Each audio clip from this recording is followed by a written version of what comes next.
What's up, Fate Family? Jarvis God of Wardrobes YT here, and welcome back to another Diecast review.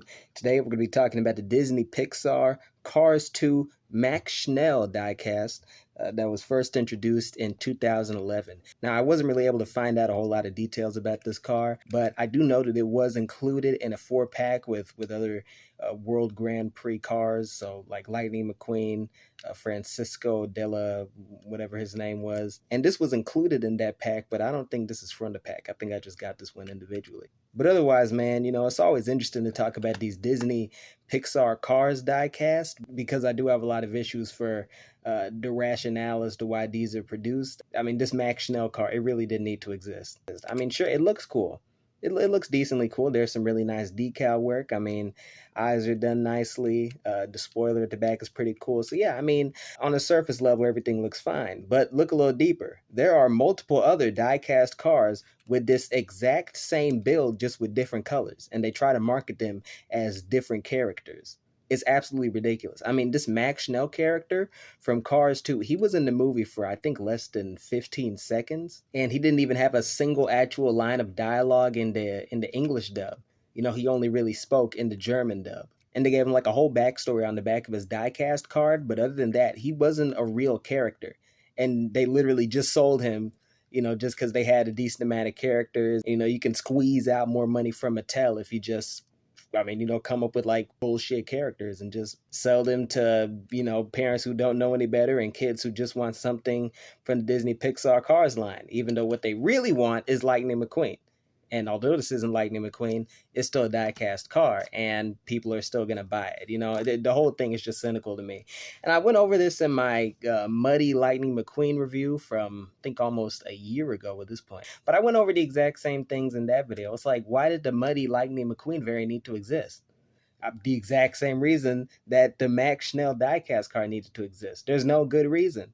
There's no reason for it to exist. This is a racket, man. And you may say, oh, well, Jarvis, well, you have it in your collection right now, so that racket must have worked somehow. And yes, the racket did work, but I'm not the one who bought this. I had a family member buy this for me because they saw the Cars brand, and they said, oh, Jarvis likes the Cars brand, so let's buy this for him. And they bought it for me, and here we are, If I had it my way, I would have honestly just gotten like a Lightning McQueen car, but that probably wasn't available at the time. So this is what happens. People get the secondary option when it comes to these die-cast cars because they can't get the cars that people want, which are Lightning McQueen, Mater, Sheriff or whatever, Sally, Portia, Camaro, whatever her last name is, man. It's absolutely ridiculous. But as for how the car looks, I mean, it's decent enough. I can't really praise it in any genuine way because this exact same design is copied across a whole bunch of other die-cast cars, and I'm not going to promote something like that by praising this car. This car is not praiseworthy aside from maybe the decals, but that's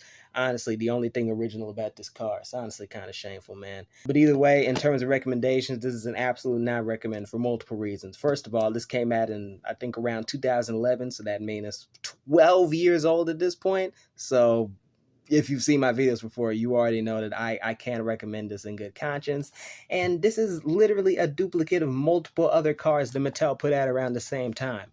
So there's no difference between this and something like, what's it called? Longgay or whatever? That like the Chinese car. This is a German car. The other car is a Chinese car. But you can only tell them apart by the decal because the body styles are the exact same. That's just pure laziness, pure greed, and I can't endorse this. I can't endorse this in any way. So if you see it, do not buy it. Do not buy into the racket that Disney Pixar Cars is pulling.